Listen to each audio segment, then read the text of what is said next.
سيئات أعمالنا من يهده الله فلا مضل له ومن يضلل فلا هادي له أشهد أن لا إله إلا الله وحده لا شريك له وأشهد أن محمدا عبده ورسوله لا نبي ولا رسول بعده. Sebelumnya bisa nggak ditambah dulu volume.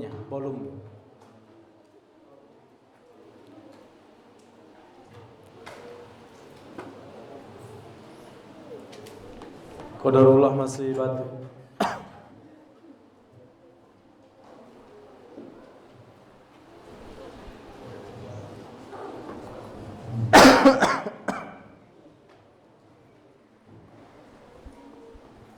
Bismillah.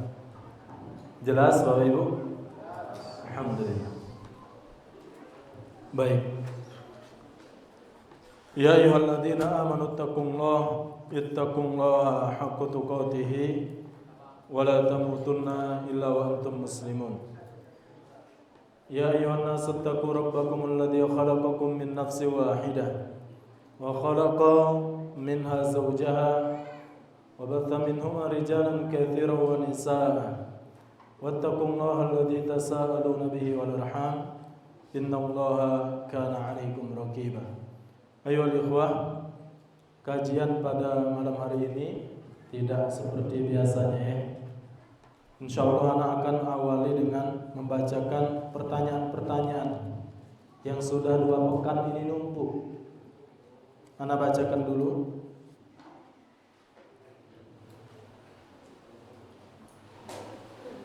Assalamualaikum Ustaz, nanya di luar tema. Apa itu salafi kental? Berarti enggak encer. Apa itu salafi kental? Saya enggak tahu ya, gimana maksudnya? Salaf adalah para pendahulu kita. Salaf itu artinya pendahulu. Maka ketika dikatakan salafun soleh, yaitu para pendahulu kita, orang-orang yang soleh. Ya. Nah, dan ini kalau kita mengatakan bahwa kita salaf, kita berpemahaman salaf, berarti kita berpemahaman dengan orang-orang yang terdahulu. Inilah yang membedakan antara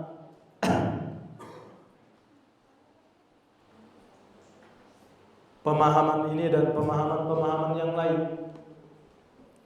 Semua pemahaman itu, semua kelompok-kelompok mengaku bahwa mereka adalah ahlu sunnah. Semua memiliki dalil. Semua mengaku Al-Quran dan semua mengikuti sunnah kata mereka. Cuma satu yang mereka tidak punya, berpemahaman dengan pemahaman salaf, berpemahaman dengan pemahaman para sahabat. Ya, para sahabat banyak pujian dari Allah Subhanahu wa taala. Di antaranya apa? As-sabiqunal awwalun minal muhajirin wal ansar walladzina tabauhum bi ihsanin radhiyallahu anhum wa radu an. Orang-orang yang terdahulu baik dari kalangan muhajir dan ansor dan orang-orang yang mengikuti mereka dengan ihsan, dengan baik, Allah ridho kepada mereka dan mereka ridho kepada Allah. Banyak ayat-ayat yang memuji para sahabat Nabi sallallahu alaihi wasallam. Ya. Baik, kalau dimaksud dengan salafi kental, tidak tahu. Nah, wallahu a'lam.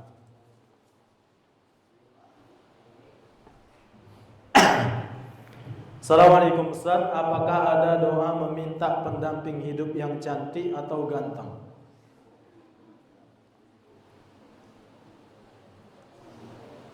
Kalau dikabulkan dua-duanya dalam satu jasad gimana? Bingung kan? Ganteng juga, cantik iyo.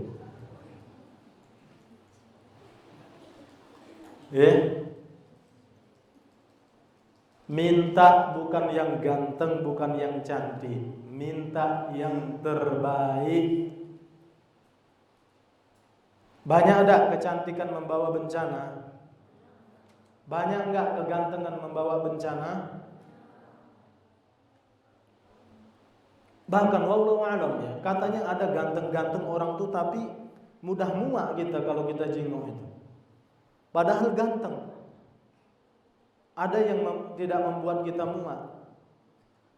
Ya, ganteng dan cantik itu. Makanya Nabi sallallahu alaihi wasallam mengatakan khairun nisa allati idza nadharta ilaiha sarratka. Sebaik-baik wanita itu adalah apabila engkau memandang wajahnya maka hatimu menjadi adem ayem. Apa adem ayem? Menjadi tentram. Suami balik dari begawe jenguk wajah istri, hilang capeknya. Baik, apakah cantik? Bisa jadi. Tapi yang membuat itu semua agar lebih dari kecantikan itu sendiri adalah cantik akhlak. Jadi boleh minta cantik dan ganteng. Ya. Maksudnya kalau wanita minta ganteng pendampingnya. Kalau laki-laki minta cantik. Tapi ini nomor sekian. Ya. Karena kecantikan akan luntur, kegantengan akan luntur, hilang. Makanya ahibati fillah, kalau yang nanya ini adalah santri-santri kita, anak-anak kita, ketahuilah ya, jarang sekali rumah tangga yang dibangun di atas cinta. Cinta itu di awal-awal doang, tapi dia dibangun di atas rasa kasih dan sayang. Makanya Allah mengatakan apa? Wa ja'alna bainakum mawaddatan warahmah. Enggak ada Allah menyebut cinta, hub di situ enggak ada. Karena cinta akan hilang. Maka Allah menyebutkan mawaddah dan warahmah. Inilah yang mempertahankan rumah tangga. Coba, bapak-bapak masih cinta sama istri? Alhamdulillah kalau masih cinta. Tapi itu akan luntur. Cekcok luar biasa yang udah di ujung tanduk nih rumah tangga, tapi bertahan. Kenapa? Bukan masalah cinta lagi. Sayang sama anak-anak, sayang sama rumah, sayang sudah 40 tahun berumah tangga. Cinta nggak ada lagi. Itu yang dikatakan oleh Umar bin Khattab. Sedikit sekali rumah tangga yang dibangun di atas cinta. Nah, wallahu a'lam. Assalamualaikum Ustaz, apa hukum memanggil nama orang dengan panggilan nama hewan? Ini pertanyaan sudah tahu jawabannya ya. Jangankan pakai nama hewan, pakai julukan karena fisiknya ya, itu saja tidak diperbolehkan. Saking tingginya dia, inilah 2 meter misalkan ya, panggil tiang listrik. Ini tidak boleh, apalagi nama hewan.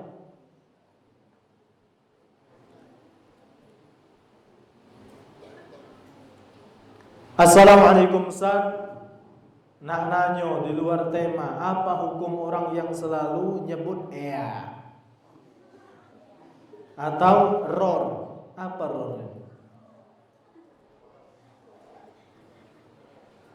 Min husnil islami mar'i tarkuhu ma la ya'ni. Tanda kesempurnaan iman seseorang itu meninggalkan sesuatu yang katik manfaatnya. Jujur, di Tanjung Telang ini dusun aku dulu juga ada, tapi lah ninggal bapak itu, kakek aku dewe. Kakek jauh lah. Dia kalau cerita, kalau yang masuk akal dia bilang, iya. Maksudnya bener enggak? Pakai iya itu. Cari kalimat yang lain, banyak ya, subhanallah. Ya, masya Allah, ya ror. Assalamualaikum Ustaz, kalau di mobil baca Al-Quran, baiknya kan jangan ditinggalkan Al-Quran dalam sehari itu tanpa membaca Al-Quran, jangan sampai. Pertanyaannya, kalau kita nggak punya mobil, Ustaz, kalau pakai motor bagaimana nyetel Al-Qurannya?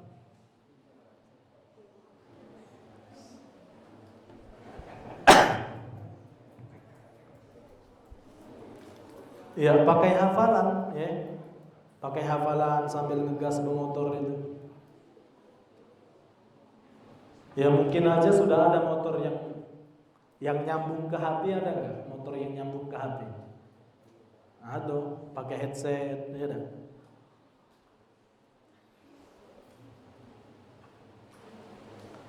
Assalamualaikum Ustaz, izin bertanya di luar Indonesia. Apa hukumnya orang atau seseorang memilih teman atau membuat geng, kelompok seperti circle-circlean? Ini biasa di pondok terjadi biasanya. Yang Tanjung Telang ngumpul sama Tanjung Telang. Apa kau sih kok Tanjung Telang, Pak Ustaz? Tidak boleh ngegeng-ngegeng. Alhamdulillah dulu ana selama di pondok, padahal banyak orang satu dusun itu, ana dah akrab justru sama orang dusun itu dewe, dah akrab. Ngapa sangkan dah akrab? Age kate pengalaman baru, ceritanya kebun balam terus. Kawan sama wong Jawa, age cerita mereka cerita apa gitu kan. Apalagi nanti kalau sudah di Timur Tengah. Amin ya rabbal alamin. Kalau sudah di Timur Tengah, camkan, jangan sampai berkawan dengan wong Indonesia, apalagi satu kamar. Ngapa sangkan? Jangan sampai sekawan dengan wong Indonesia, ngomongnya bahasa Indonesia terus, padahal di sana itu wong Arab galau.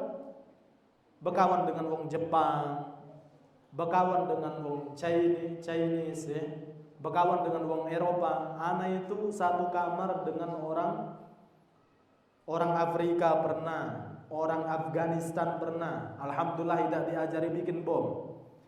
Terus sama orang Rusia pernah, Malaysia pernah. Saya pindah-pindah kamar dan aku paling tidak mau berkawan dengan wong Indonesia. Baik, kalau aku berkawan dengan wong Rusia, apakah aku ngomong bahasa Indonesia dan dia ngomong bahasa Rusia? Tidak, yang menyatukan kami adalah bahasa Arab. Maka di pondok jangan bikin circle-circle. Wong Rambang berkumpul dengan wong Rambang. Anak aku tuh bertanya sama aku, Pak, Bu, Baba, apa dengan ini Baba? Dengan itu artinya kamu, nah. Benar kan? Dengan itu kamu kan? Jadi iya dengan itu kamu. Baik. Izin bertanya di luar tema, jika kita sholat dan tidak ada yang mengimami, dan jika sholat sendirian, apakah boleh membaca bacaan sholat di dalam hati? Apa hukumnya dan apa dalilnya? Syukron. Ahibati billah, tidak boleh. Ya, kata para ulama, namanya zikir, bacaan itu harus talafuz. Talafuz itu apa? Harus dilafazkan. Kalau kita sholat sendirian, sholat sirriyah, duhur, asar, kalau kita sholat sendirian, minimal kita baca terdengar oleh kuping kita. Ya, seringkali nggak kalau kita baca zikir di dalam hati, bingung kan kita, nggak sampai mana tadi. Ya, jangan-jangan ihdinas siratal mustaqim, tahu-tahu langsung waladhdallin amin. Keputus sah sholatnya? Tidak sah. Karena Al-Fatihahnya tidak lengkap. Maka untuk mengingat itu lebih khusyuk bahkan kita mendengar apa? Bacaan sholat kita. Nah.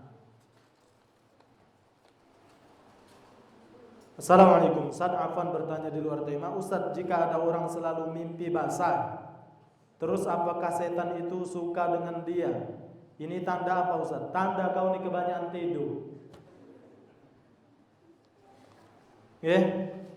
Jangan mikir aneh-aneh. Setan naksir, galak ditaksir setan.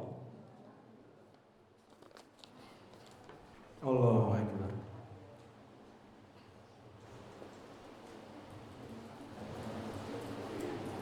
Ustaz, apa hukum jika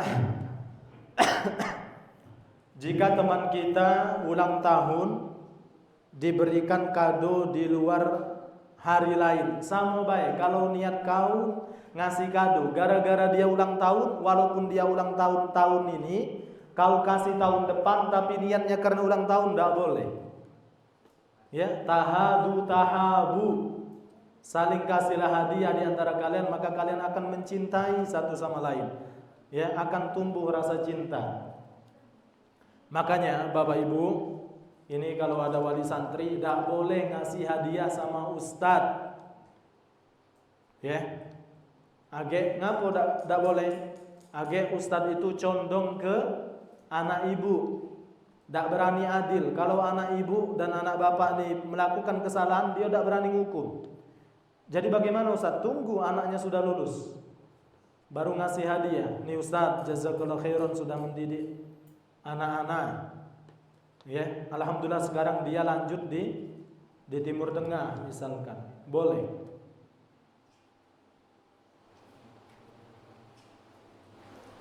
Ustaz, apa yang sebaiknya kita lakukan kalau Al-Quran tidak sengaja jatuh atau terbanting? Apakah boleh menciumnya? Wallahu a'lam. Ini tidak ada contoh dari para salafun saleh, orang-orang terdahulu untuk mencium Al-Quran ya. Tapi untuk jalan tengahnya adalah jangan sampai ini diyakini bahwa ini adalah dianjurkan atau sunnah Nabi Sallallahu Alaihi Wasallam. Ataupun seperti Ikrimah. Ikrimah anaknya siapa Bapak Ibu? Ikrimah anaknya siapa?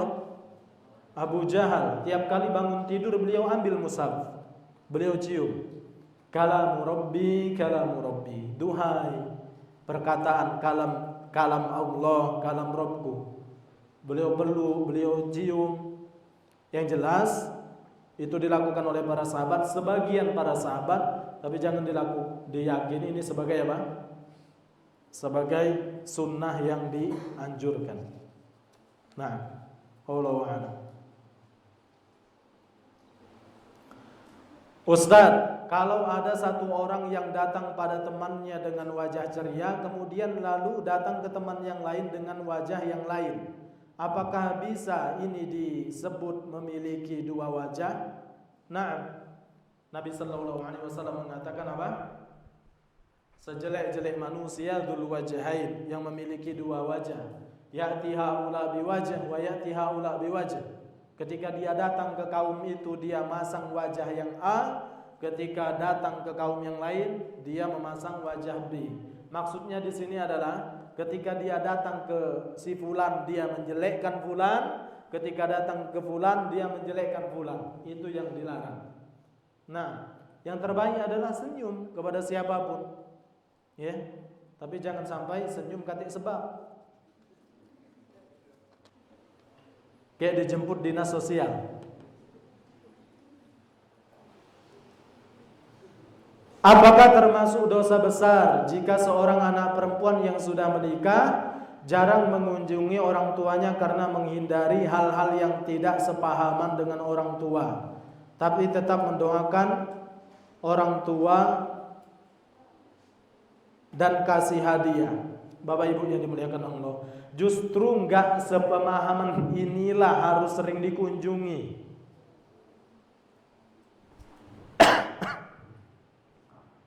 Jangankan beda pemahaman ya, maksudnya orang tua kita dia pahamnya tidak gerak-gerak ke jari, kita memahami harus gerak-gerak ke jari ketika tasyahud.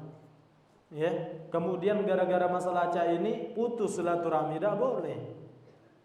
Taruhlah orang tua kita, mohon maaf, kafir sekalipun kita harus sering kunjungi. Ini jangan sedikit-sedikit manhaj. Beda manhaj, beda pemahaman, putus silaturahmi, tidak boleh. Assalamualaikum Ustaz, apakah boleh makan permen sambil berdiri dan berjalan? Ya, yang tidak boleh itu makan permen sambil sholat.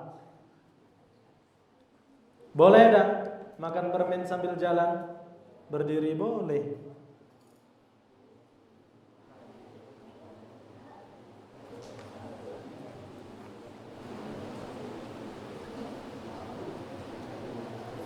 Ustaz, izin bertanya, apa hukum mengganti nama seseorang jadi jelek? Semisal bernama Fulan diganti seorang jadi bunglon. Namanya si fulan diganti fulon.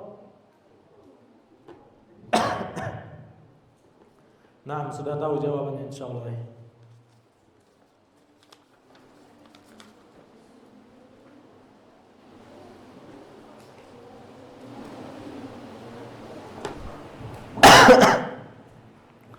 Apakah termasuk ghibah menceritakan si fulan tetapi orang yang kita ajak cerita ini tahu yang diomongin siapa? Nah, ghibah. Ghibah walaupun tidak disebut namanya. Gimana tahu bahwa yang lawan bicara ini tahu kita ngomongin siapa? Ceritanya nyambung. Ceritanya nyambung, Ujung-ujungnya ditakkid lagi. Tahu kan yang aku maksud? Tahu. Nih. Walaupun tidak disebut.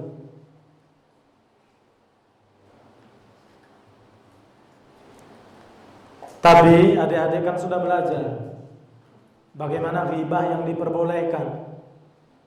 Ya, bahkan ghibah yang diperbolehkan sebut nama, sebut merek boleh. Asalkan niatnya untuk kebaikan, kemaslahatan. Awas, jangan dekatin si fulan. Karena dia demikian, demikian dan demikian, dan jelas kemungkaran dia itu yang dia lakukan dan mengajak orang melakukan kemungkaran itu. Boleh.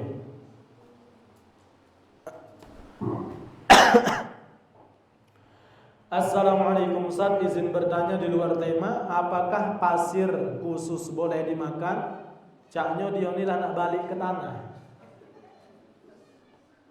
Nak makan pasir. Cari makanan lain ya akhi.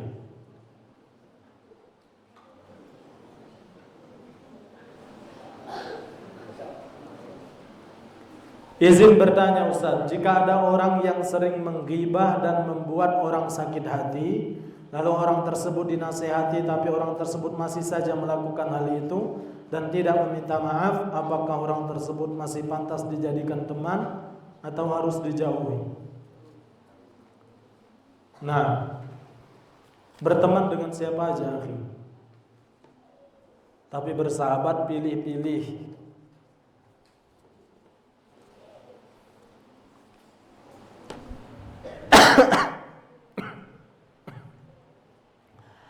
Assalamualaikum Ustaz.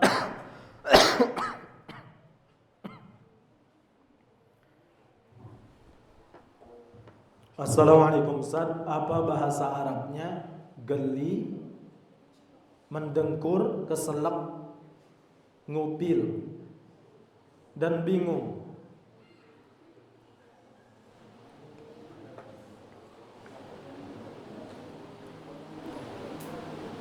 Ya, keselak itu ikhtinaq. Ya. Kemudian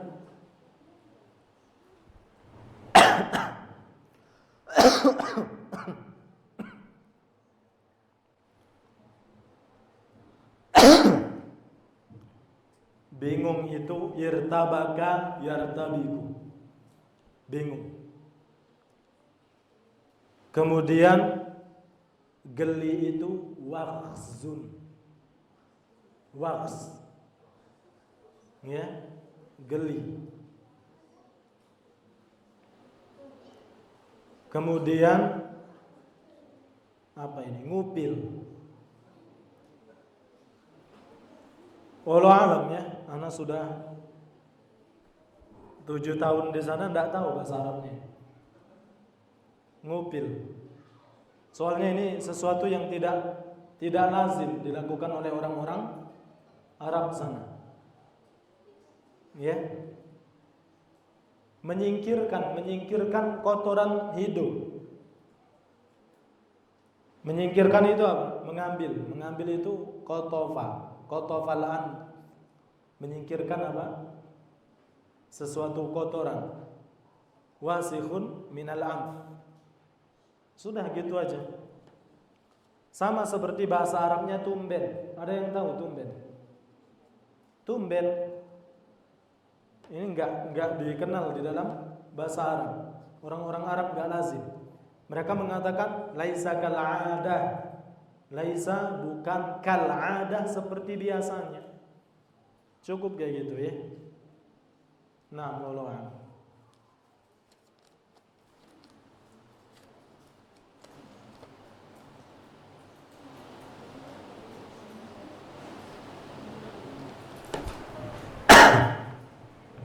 Assalamualaikum Ustaz.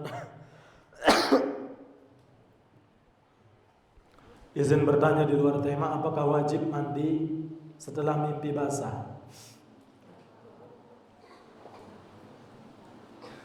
Itu sunnah muakkadah atau wajib? Wajib. Namun mandinya ada mandi yang minimal sah, ada mandi yang sempurna. Yang minimal sah jamano? Kau jengok kali, kali di depan rumahnya Pak Mugi, Pak Zaman, Pak Magun. Nah, di situ ada kali kalau tidak salah. Kau lari ke sana, tapi izin dulu sama Ustaz. Kau lari ke sana, kemudian dengan niat mandi janabah, ya, kau langsung nyebur, terjun, bangkit lagi, lari ke pondok. Sah? Sah. Tapi ada mandi yang sempurna. Dia harus wudu dulu, ya kan?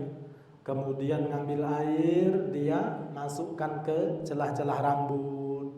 Kemudian dia ambil gayung, kemudian siramkan ke kanan 3 kali, ke kiri 3 kali, tengah 3 kali. Nah, ini mandi janabah yang sempurna. Yang ditanya ini mandi janabah apa mandi jenazah? Mandi jenazah baca ada mandi dewek.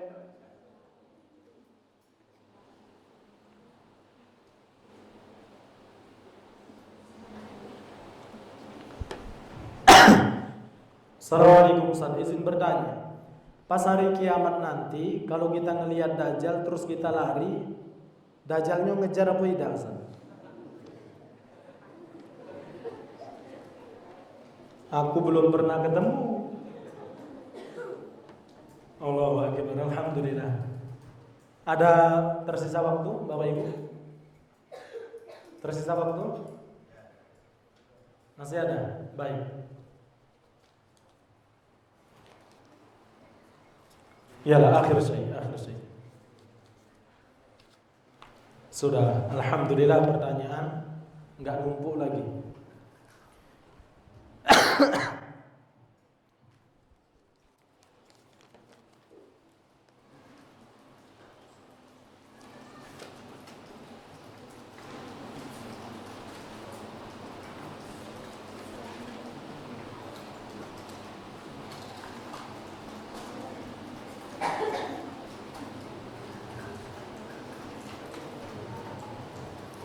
Ustaz, apakah boleh ketika kita menjadi sutroh untuk orang yang sholat di belakang kita, terus kita menoleh-noleh ke belakang? Maksudnya kau jingok imam sholat ini? Olamonia. Atau memutar badan kita ke belakang atau sambil bermain-main? Tidak boleh. Nanti tidak khusyuk, ya. Dan yang tidak baik itu yang jadi sutroh ini pakai baju. Bajunya itu banyak tulisan. Khusyuk apa tidak itu yang sholat? Ya, itu menjual apa gitu kan?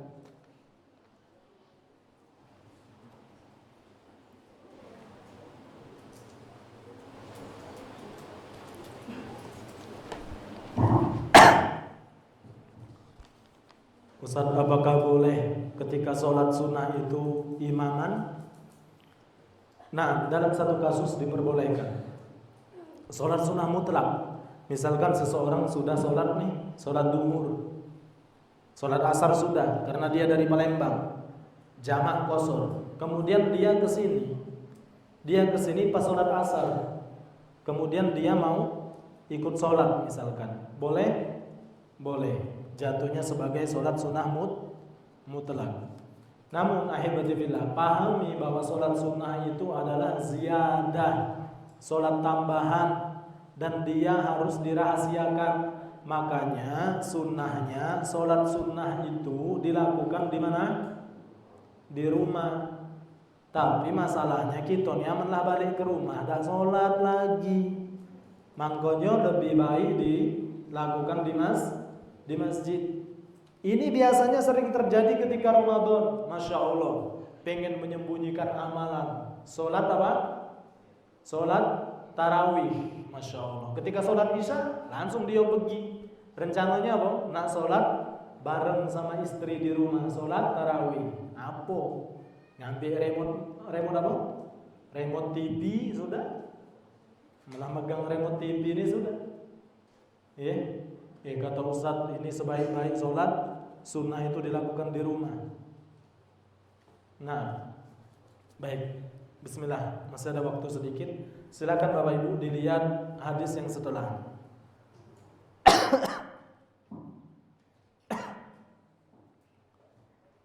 Baik. Setelah ini nggak ada pertanyaan lagi ya. Jadi kita selesai azan nanti sudah langsung sholat. Ana juga batuk-batuk.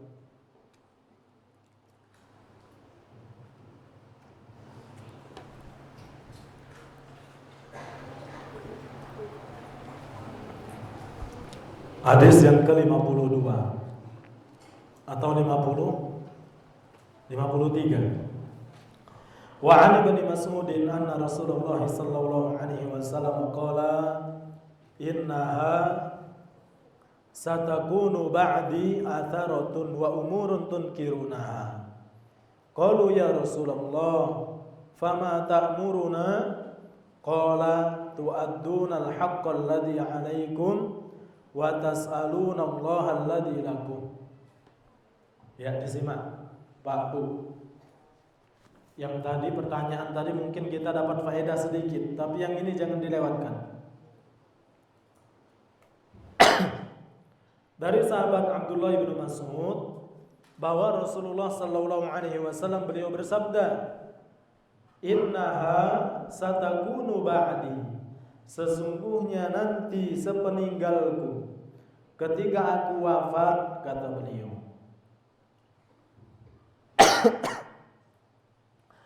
atharatun. Atharoh itu artinya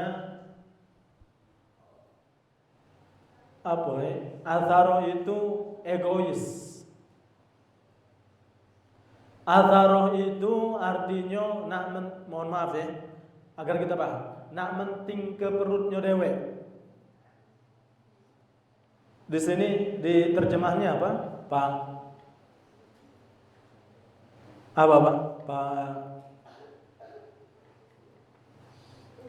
Atharoh di situ apa Pak? Artinya?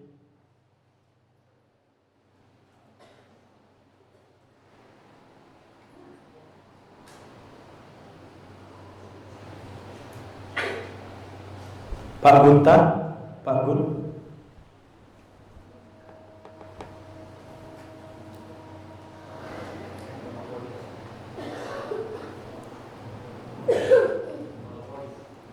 Monopoli. Ya, monopoli itu tapi anak artikel nak menting ke perutnya dewe. Ya, nak menting ke perutnya dewe. Maka kata Nabi sallallahu alaihi wasallam, nanti pada sepeninggalku nanti akan ada kejadian seseorang yang monopoli, wa umurun tunkirunaha, dan sesuatu yang kalian ingkari. Qalu, para sahabat berkata, ya Rasulullah, wahai Rasulullah, fama ta'muruna? Kalau kami mendapati zaman itu, kalau engkau meninggal dan kami masih hidup dan kami mendapati hal itu, apa yang engkau perintahkan kepada kami? Maka Nabi mengatakan, perhatikan, tu'addunal haqqal ladzi 'alaikum. Tetap kalian jalankan hak pemimpin kalian kepada kalian. Wa tas'alunallaha alladzi lakum. Adapun hak kalian minta sama Allah.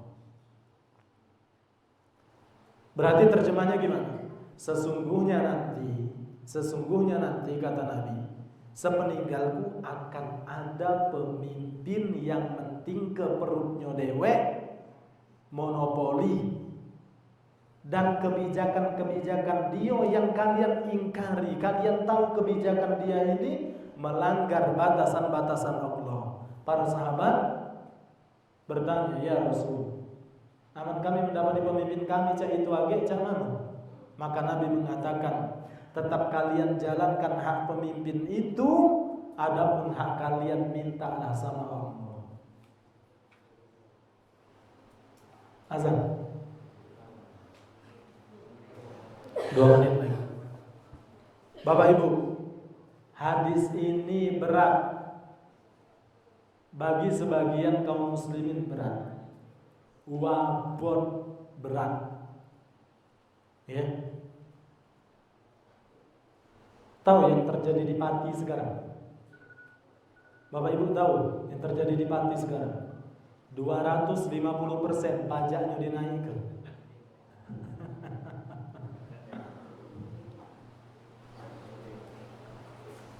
Oke lah kalau masalah pajak ya. Baik, itu kebijakan dan ini masuk kepada hadis Nabi sallallahu alaihi wasallam ini. Tapi masalahnya dia bilang jangankan mau 5.000, 50.000 baik datang ke masa aku tidak gentar. Nah itu. Oke. Baik, tapi bagaimana petunjuk Nabi kita sallallahu alaihi wasallam? Ya. Antum tahu enggak Al-Hajjaj bin Yusuf? Dia ini punya khalifah. Ya, kita lanjut nanti setelah azan cerita hajat insyaallah. Barakallahu fikum wa jazakumullahu khair. Wallahu taala alam wa billahi taufiq. Assalamualaikum warahmatullahi wabarakatuh.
Nah, kita lanjutkan.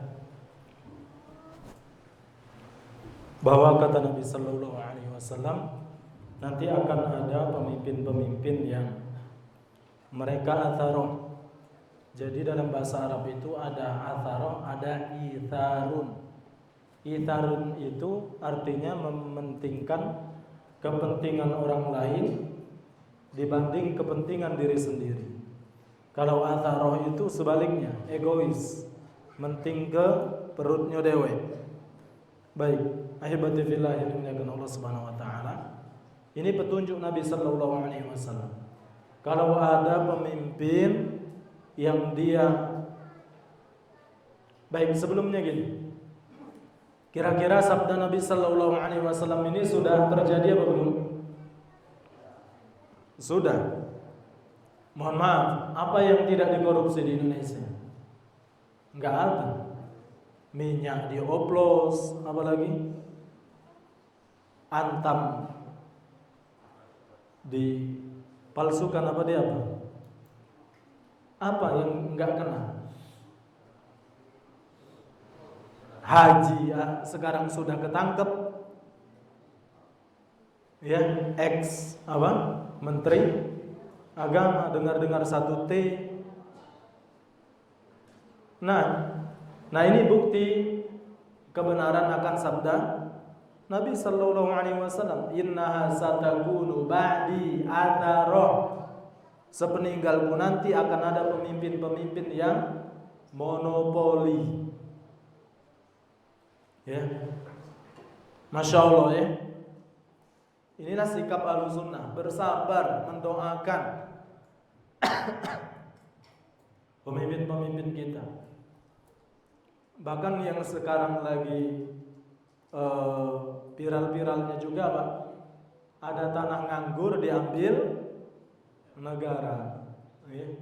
Sampai ada meme, istri yang dianggurin akan diambil negara juga. Allahu Akbar. Nah, atharoh wa umurun tunkiruna, dan beberapa perkara-perkara yang menjadi kebijakan mereka yang itu kalian ingkari. Tapi ini para sahabat penasaran, wahai Rasul, bagaimana jika kami mendapat pemimpin seperti itu? Maka Nabi mengatakan, tetap jalankan hak pemimpin kalian kepada kalian. Adapun hak kalian jangan minta kepada pemimpin, tapi mintalah kepada Allah Subhanahu wa taala. Baik. Tahu enggak Bapak Ibu? Al-Hajjaj bin Yusuf itu dinasti Umayyah. Nah, beliau ini memiliki khalifah Abdul Malik bin Marwan. Jadi Hajjaj bin Yusuf ini bukan khalifah, bukan. Tapi dia ini semacam tentara, semacam bawahannya khalifah. Dan beliau ini, Allahu Akbar, kejamnya luar biasa. Membunuh kaum muslimin berapa? Akhi.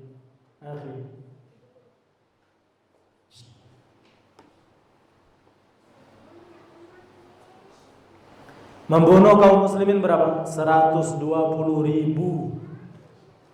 Dan itu dibunuh pelan-pelan. Tahu pelan-pelan enggak? Congkel mata dulu, patah ke hidung dulu, ya. Disait dulu kuping dulu. Bahkan salah satu sahabat Nabi sallallahu alaihi wasallam yang tatkala itu masih hidup, Ibnu Umar, meninggal juga atas suruhannya Hajjaj bin Yusuf, dipanah betis beliau pakai panah beracun, mati. Tapi kemudian banyak orang yang ngajak Ibnu Umar untuk apa? Untuk memberontak kepada Hajjaj bin Yusuf.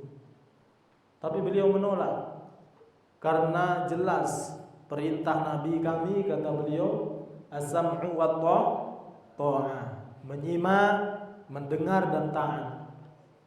Berat Ustaz, tapi ya namanya akidah kayak gitu, berat. Ya, berat.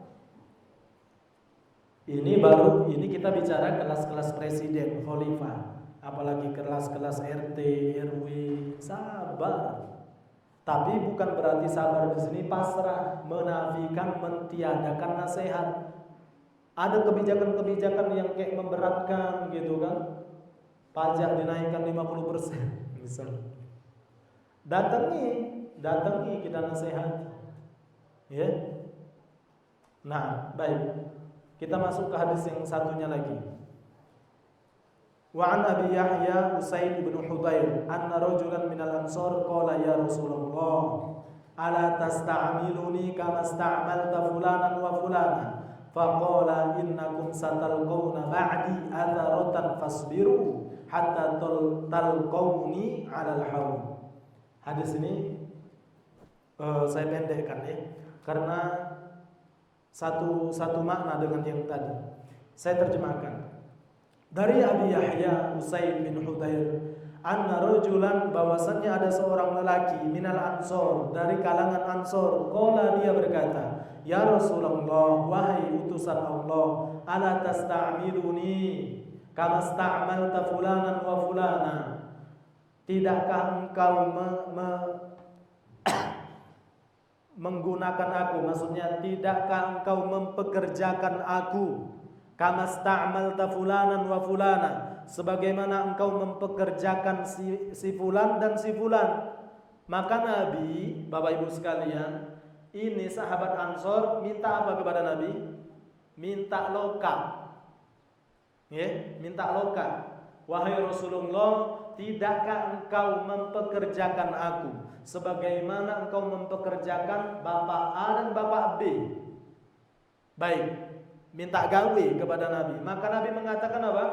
Nabi enggak mengubris permintaannya, tapi Nabi mengatakan innakum satalqawna ba'di atharah, sesungguhnya nanti kalian akan menjumpai sepeninggalku pemimpin yang diberi amanah yang mereka menting ke perutnya dewek. Maka Nabi mengatakan fasbiru, bersabarlah kalian, hatta talqawni 'alal haud, sampai kalian jumpa denganku di telagaku nanti. Baik Bapak Ibu, maknanya apa? Kita disuruh bersabar sampai ketemu dengan Nabi di telaga. Berarti sabar itu sampai kapan? Sampai mati. Ya. Nah ini kalau bisa dilingkari nanti ya, dilingkari. Aman nih, ada yang lupa bawa kitabnya, dibuka aja di rumah. Hadis 2 ini berat bagi orang-orang yang memiliki kepentingan, pasti itu. Maka pada umumnya syariat Allah ini akan terus terasa berat bagi orang yang memiliki kepentingan dunia, itu pasti. Ya. Pasti. Apalagi main lengser itu berat.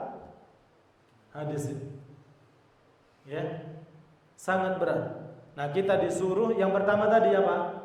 Kalau mendapati pemimpin yang mereka mementingkan perutnya dewe, kita disuruh yang pertama apa tadi?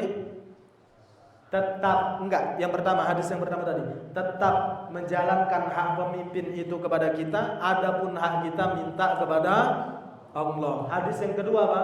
Sabar kepada pemimpin itu sampai kita berjumpa dengan Nabi di Telaga Haud. Bapak Ibu, jangankan kita ini kelas presiden, untuk kelas RT RW aja kita udah nggak sabar. Nah, maka di mana kita dengan hadis Nabi Sallallahu Alaihi Wasallam ini? Sekali lagi saya titik beratkan, bukan berarti sabar di sini menafikan nasihat, enggak. Pemimpin perlu kita datangi untuk kita nasihati dan kita kasih masukan. Nah, ini mungkin yang bisa kita bahas pada malam hari ini. Wabillahi taufik. Subhanakallahumma wa bihamdika, asyhadu an la ilaha illa anta, nastaghfiruka wa natubu ilaik. Naltaqi fi usbu'il qadim insyaallah. Jumpa dan bersua kembali di pekan depan insyaallah. Semoga Allah Subhanahu wa taala memberikan taufik kepada kita sekalian untuk mengamalkan apa-apa yang kita pelajari, dan semoga yang pertama kali mengamalkan adalah yang berbicara di sini. Amin ya rabbal alamin. Assalamualaikum warahmatullahi wabarakatuh.